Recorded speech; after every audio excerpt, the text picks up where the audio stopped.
Ô Zé, o Vitão tocou nesse ponto do gasto, eu queria até trazer um pouco dessa visão também, porque o pessoal estava falando disso aqui no chat. Primeiro, a gente vê o Mota tem essa tese, né, desde o começo, de que o Congresso seria quem brecaria o governo. Aí isso de fato começou a acontecer, tanto é que a gente começou a ter reforma ministerial, e aí mais um ministério, e ainda se fala de uma próxima possível reforma ministerial, justamente para conseguir os votos ali dentro e passar o que o governo quer, colocar dessa forma. Primeira pergunta que eu quero te fazer, mais esse cunho político.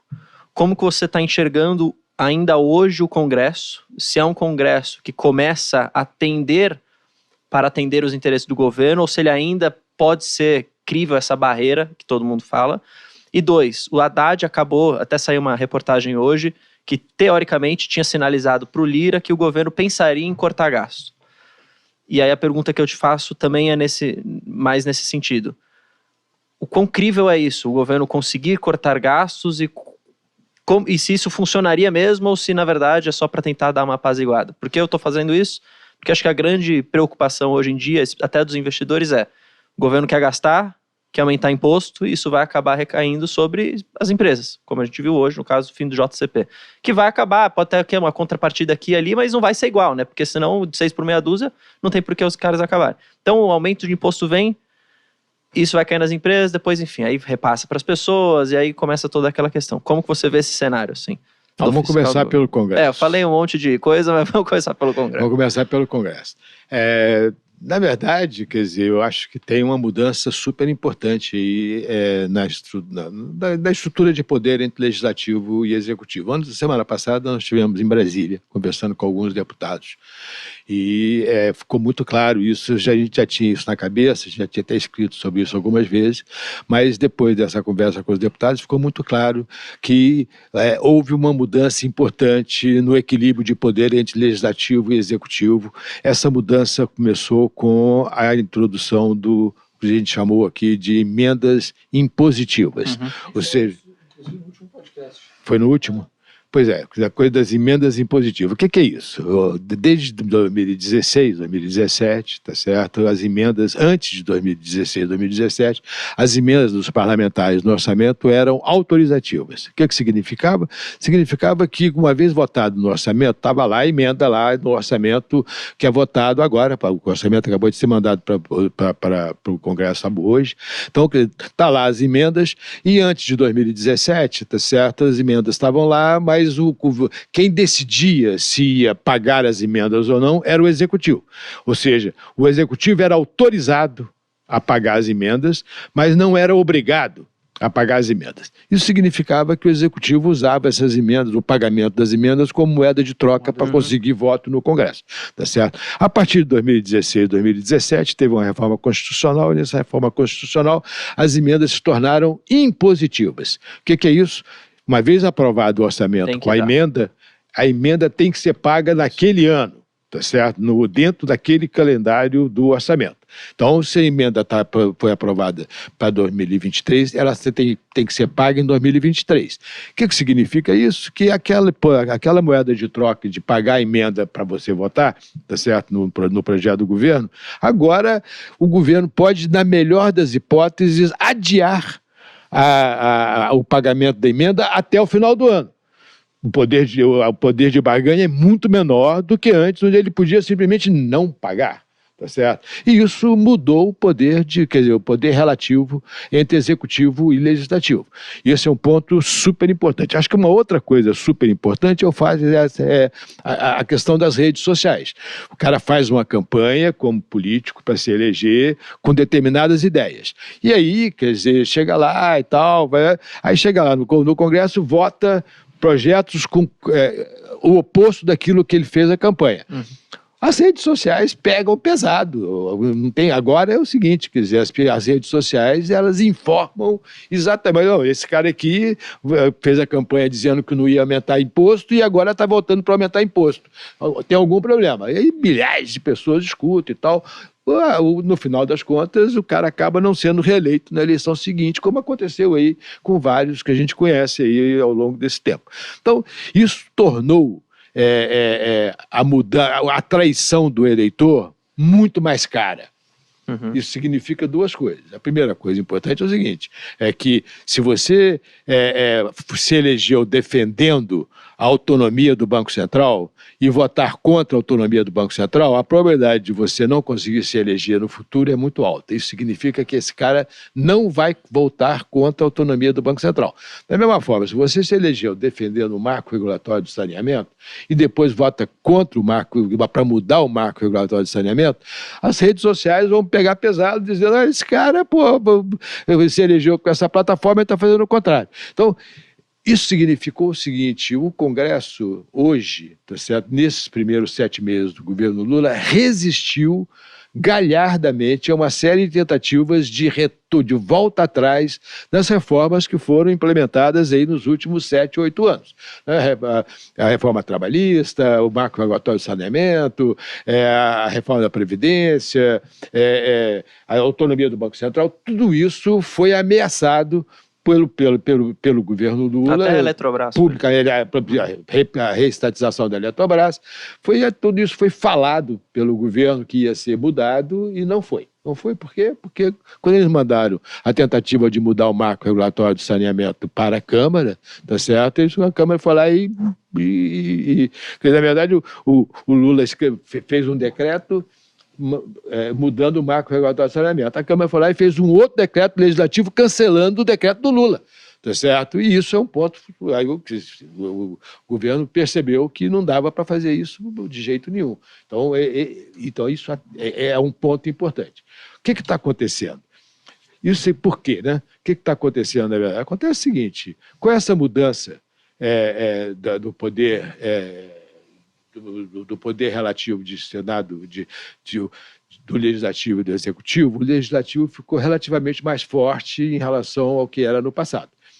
Hoje, nessa conversa que a gente teve lá com os deputados lá em Brasília semana passada, quer dizer, estavam dizendo, o problema é o seguinte, todos do PT, isso é um ponto importante, o problema é o seguinte, segundo eles, agora o poder orçamentário do Legislativo é similar ao poder orçamentário do Executivo.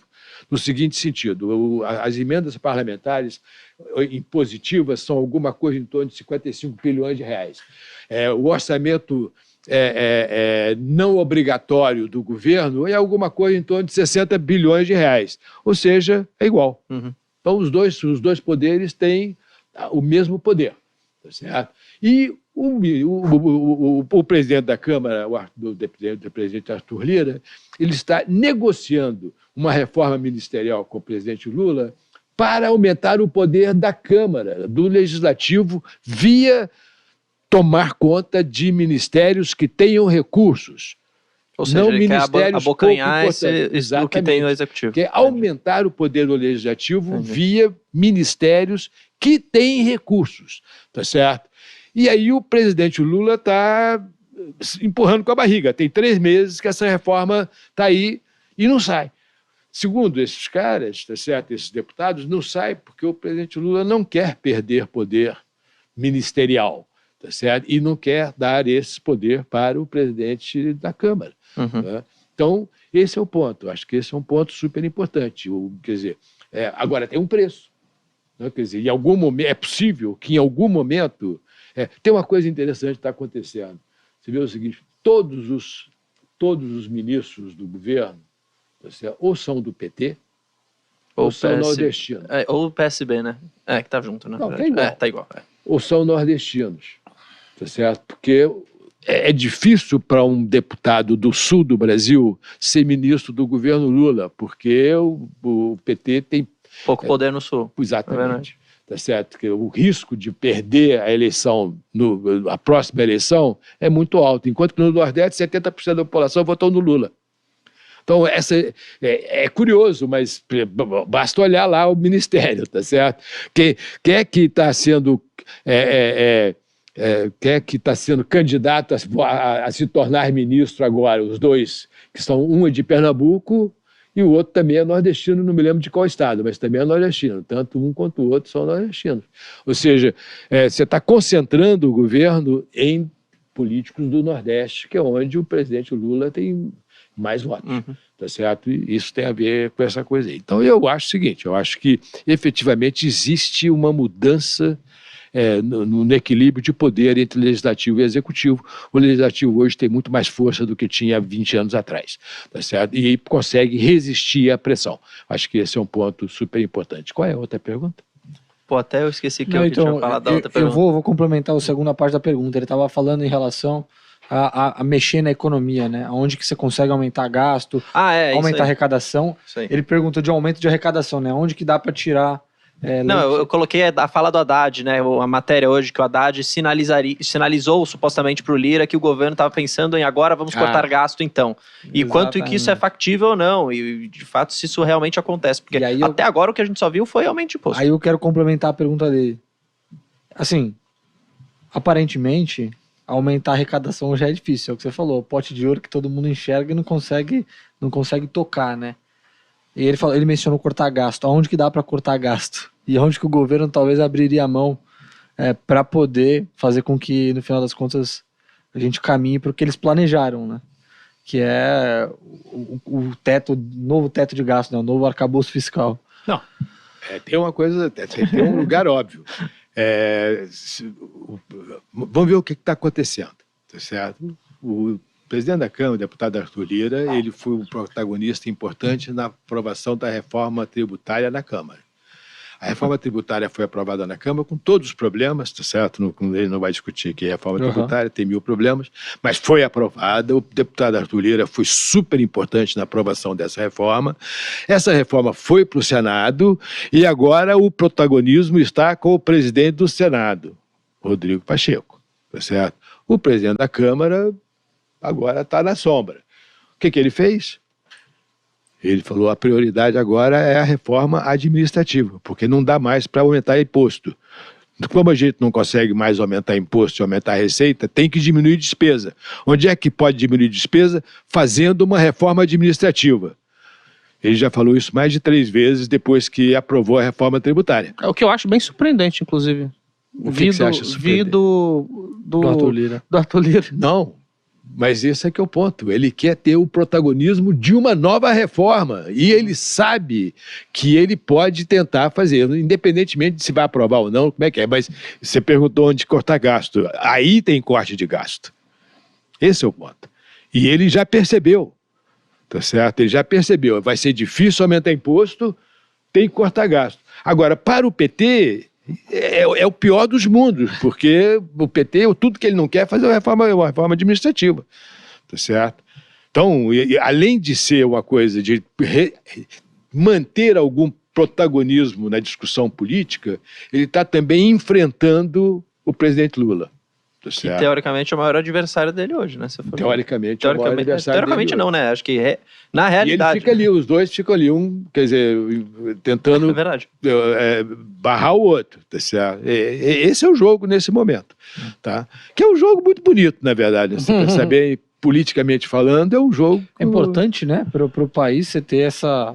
Claro. Diria que muito melhor do que a gente tinha antes, né? Que era o presidente ter um poder gigantesco. Mandava e tal, quer dizer... Não, isso tem um outro ponto interessante aqui, que torna o país muito mais estável do ponto de vista institucional. Sem dúvida. Porque uma coisa é você mudar a instituição, você precisa de metade dos 512 deputados e metade dos 81 senadores. Então, outra coisa é o presidente da República tem poder total, vai lá e muda e aprova no Congresso, porque o Congresso não tem poder nenhum. O Congresso era carimbador, não? Era carimbador, um pouquinho mais, mas tudo bem. Mas e economias mais maduras, não, democracias mais maduras, isso já era comum, né? Geralmente você tinha... Claro, em todo lugar do mundo, toda democracia madura é assim. O orçamento é impositivo, não tem essa de você só autor. Isso é uma invenção da nossa Constituição de 88, tá certo? Eu não vou falar o nome da pessoa, mas... Bom, beleza. Quer fazer alguma outra pergunta? O que você espera para a próxima eleição para presidente da Câmara e do Senado? Tem algum nome? Do Senado, quer dizer, nesse dia lá em Brasília, que a gente estava lá conversando com os deputados, apareceram alguns nomes. Os nomes mais fortes hoje, Daqui a 1 ano e meio, Uhum. pode ser outros. Mas hoje parece que os nomes mais fortes é um deputado da Bahia, do União Brasil, chamado Elmar Nascimento, que é muito ligado ao Arthur Lira, é muito próximo, tá certo? É um deputado do MDB, nordestino também, se eu não me engano é cearense, mas não tenho certeza, chamado Isnaldo alguma coisa, tá certo? Que eu não conheço. O Elmar até conheço. Um outro deputado chamado Hugo Costa e um deputado do Rio Grande do Sul chamado Antônio Brito. E o Marcos Pereira de São Paulo, tá certo? Que é do PR. Então, esses são os nomes que são considerados os mais fortes hoje. Daqui a 1 ano e meio, que é quando vai ter a eleição... O jogo é jogado. O jogo é jogado, tá certo? Mas esses são os caras que estão fazendo força para conseguir. Esses são os nomes que estão mais aí. Provavelmente deve sair de um desses nomes aí, tá certo? Aí, se você me perguntar, o vencedor vai manter a postura de conflito com o executivo? Eu acho que sim. Apesar de tudo, de ter nomes ali, entre esses nomes, tem nomes bons e nomes ruins, não vou dizer. Mas o problema é o seguinte, essa mudança ela é muito estrutural, esse é o ponto. É verdade. Os deputados olham o presidente da Câmara como sendo, a mesa, de modo geral, os presidentes, os diretores, como sendo uma proteção ao executivo, quer dizer, aos ataques do executivo para conseguir aprovar as propostas do executivo. Então, é importante o presidente defender o plenário. Esse aqui é um ponto importante, tá certo? Isso, inclusive, foi falado nessa conversa com os deputados. Então, acho que esse é um ponto que é uma coisa mais estrutural. Acho que a minha avaliação é que tem uma grande probabilidade de continuar, quer dizer, de ser uma coisa mais definitiva.